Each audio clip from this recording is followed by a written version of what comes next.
과거와 현재는 생활 모습이 다르고 정치적 특성이 다르고 향유하는 문화가 다릅니다. 그럼에도 불구하고 사람들은 여전히 과거의 역사를 탐구하고 그 속에서 교훈을 발견하게 됩니다. 그 이유는 겉에 보이는 옷의 모양이 바뀌었을 뿐 그 옷을 입고 있는 사람의 본질은 큰 변화가 없기 때문일 것입니다. 인류의 존재가 태동한 이후로 인류는 여전히 탄생에 기뻐하고 죽음에 슬퍼하며 삶의 두려움을 느낍니다. 그래서 이성적 과학을 발전시켜 최대한 삶의 변수를 줄이기 위한 미래 예측을 해보려 하지만 여전히 알 수 없는 것들이 존재하고 과학으로는 해결할 수 없는 것들이 있습니다. 그런 만큼 누군가에게는 사기나 미신이라 여겨질 수도 있는 과학적 증명이 어려운 직관적인 것들에 의존하기도 합니다. 불교의 삼법인 중에 재행무상이라는 말이 있습니다. 이는 세상 만물은 끊임없이 변화한다는 것입니다. 실제 이 세상의 많은 것들은 영원성을 유지할 수 없고 사람의 마음 또한 시시각각으로 변화합니다. 다만 재행무상이라는 말의 의미 자체는 변화하지 않는 하나의 법칙인 것처럼 세상을 보는 관점 중에도 변화하지 않는 것들이 있습니다. 그리고 그러한 관점을 이해할수록 끊임없이 변화하는 세상 속에서 중심을 잡을 수 있습니다. 이 책은 그것에 관한 책입니다.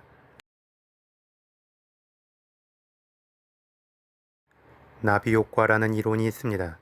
어떤 작은 변화 하나가 예측할 수 없는 큰 변화로 이어지는 것을 의미하고 이는 자연계에서뿐만 아니라 인간의 관계 속에서도 수시로 벌어집니다.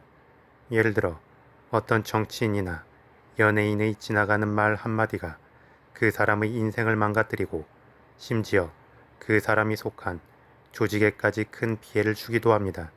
그래서 이 책에서도 우리는 작은 행동 하나가 큰 변화를 이끌고 역사를 바꿀 수도 있다는 것을 알기 때문에 시간여행을 통해 먼 과거로 돌아간다면 섣불리 사소한 행동도 하지 못할 것이라고 말합니다. 더불어 작은 변화가 큰 변화를 이끄는 것을 역으로 생각하면 이미 벌어진 큰 변화는 우리가 구체적으로 알 수 있지만 그 큰 변화가 발생한 기원에 대해서는 결코 찾을 수 없음을 이 책은 지적합니다. 왜냐하면 결과에서 보여지는 어떤 큰 변화는 긴 시간에 걸쳐 많은 작은 변화들이 합쳐진 결과이기 때문입니다. 예를 들어 조선시대에 이방원이 역모를 일으키고 왕이 된 사건을 보면 그 원인은 이방원의 권력욕 때문일 수도 있지만 그에 앞서 이성계가 두 번째 왕비인 신덕왕후를 총애하여 본 부인이었던 신의 왕후의 장남이 아닌 신덕왕후의 막내 아들을 세자로 책봉한 이유가 있습니다. 그리고 그에 앞서 애초에 이성계가 두 번째 왕비를 들인 것이 원인이라 할 수도 있으며 다시 또 그에 앞서 이성계가 위화도 회군을 하여 고려를 무너뜨리고 조선을 건국함으로써 이방원에게 능력이 있으면 왕이 될 수도 있다는 희망이 생기게 했기 때문일 수 있습니다. 이처럼 그 시원을 찾아 들어가기 시작하면 끝을 알 수 없게 이어지게 되는 것입니다. 따라서 어떤 결과에 대한 원인 분석에 치중하기보다 언제든 작은 행위들이 모여 예상치 못한 큰 변화를 만들 수도 있다는 점에 주목해야 하는 것입니다.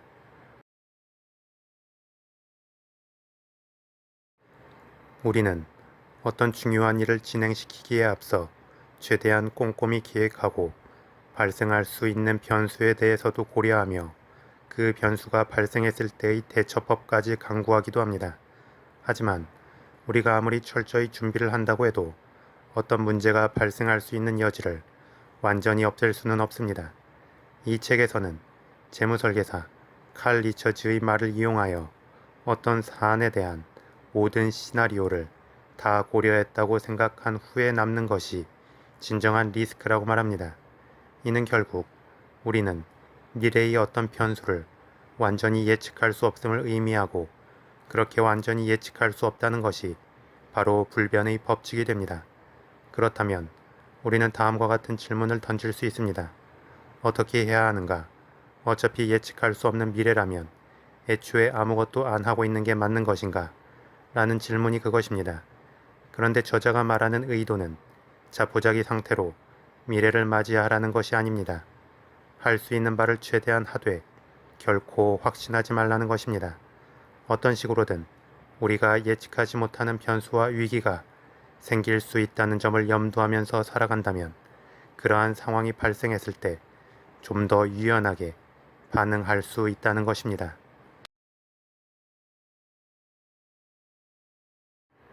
사람들은 확실하고 정확한 것을 원합니다. 그리고 그에 걸맞는 것은 숫자이고 숫자는 객관적이며 숫자로 표현된 것은 믿을 수 있다고 생각하는 경향이 있습니다. 그래서 이 세상을 설명할 때 많은 것을 수치화하여 나타냅니다. 특히 가장 많이 활용되는 것이 통계입니다.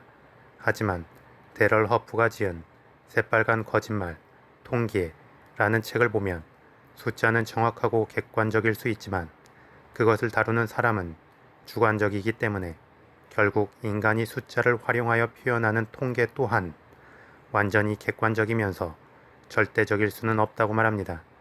그리고 여기에 더하여 이 책에서는 또 다른 큰 변수를 이야기합니다. 그것은 바로 사람의 성향과 감정입니다. 예를 들어 이 책에서는 2차 세계대전 때의 히틀러에 대해 말합니다. 1944년 말 전장의 상황은 확실하게 연합군 쪽으로 기울어 있었습니다. 이는 더 전쟁을 진행해 봐도 독일이 역전할 수 있는 상황이 아니었습니다.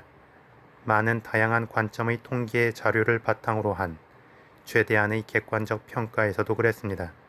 하지만 히틀러는 끝까지 투항하지 않았고 결국은 자살로 생을 마감했습니다. 이처럼 인간은 수치로 객관화되어 움직이는 기계가 아니기 때문에 결코 합리적 예측을 할 수 없습니다. 비슷한 사례로 2008년 리먼 브라더스 사태로 촉발된 금융위기가 있습니다. 리먼 브라더스가 파산하기 3일 전까지 그 회사의 모든 객관적 수치는 양호했고 리먼 브라더스 파산 이후의 금융위기에서 살아남은 골드만삭스나 뱅크 오브 아메리카보다도 높았다고 합니다. 그럼에도 불구하고 리먼 브라더스만 파산했는데 객관적 수치가 나온 뒤 3일 동안 변한 것은 단지 리먼 브라더스에 대한 사람들의 신뢰가 하락한 것 뿐이었습니다. 이처럼 통계 자체도 불완전하지만 아무리 다각도의 통계를 통해 객관성을 부여한다고 해도 추가적인 인간의 감정과 심리 변화가 개입되면서 그나마의 객관적 통계마저도 무의미하게 되는 것입니다. 그래서 저자는 수치화를 통해 어떤 기업에 대한 평가나 변화의 흐름을 예측하는 방법은 결코 불변의 법칙이 아님을 강조합니다. 아마존의 설립자 제프 베이조스는 급변하는 흐름에 맞추어 아마존도 빠르게 변화시켜왔고 지금도 빠르게 변화하고 있습니다. 그래서 얼핏 보면 아마존이 시대의 흐름을 예측하고 발빠르게 변화에 대응하는 것처럼 보입니다. 하지만 베이조스는 아마존을 설립한 시점이나 지금이나 단순한 한 가지 불변하는 원칙에 집중한다고 말합니다. 그것은 바로 사람들이 좋아하는 물건을 저렴하고 빠르게 배송하는 것입니다. 이 불변의 원칙을 기준으로 계속 새로운 물건을 추가하고 배송의 혁신을 이루고 있습니다. 만약 베이조스가 이러한 중심된 기준 없이 시류에 편승하기만 했다면 아마 방만한 사업 확장만 있을 뿐 내실이 사라졌을 것입니다. 저자는 사람들이 보통 앞으로 어떻게 변할 것인가에만 집중하는 경향이 있음을 지적합니다. 하지만 이 책을 통해 결코 앞으로 이 세상이 어떻게 변할 것인지는 예측할 수 없음을 알려줍니다. 따라서 중요한 것은 변화하지 않는 불변의 법칙을 찾는 것입니다. 물론 불변의 법칙을 찾았다고 해서 향후 발생되는 모든 변수에 대처할 수 있는 것은 아닙니다. 하지만 불변의 법칙을 찾고 그것을 기준으로 움직인다면 마치 태풍 속에서도 단단하게 닻을 내린 배처럼 잠시의 흔들림은 있겠지만 결국은 중심을 지키고 제자리를 찾게 될 것입니다. 그리고 이는 단지 기업 경영이나 어떤 투자의 원칙을 정하는 것을 넘어 본질적으로 한 개인이 급변하는 시대를 살아가기 위해 필요한 덕목이라 할 수 있습니다.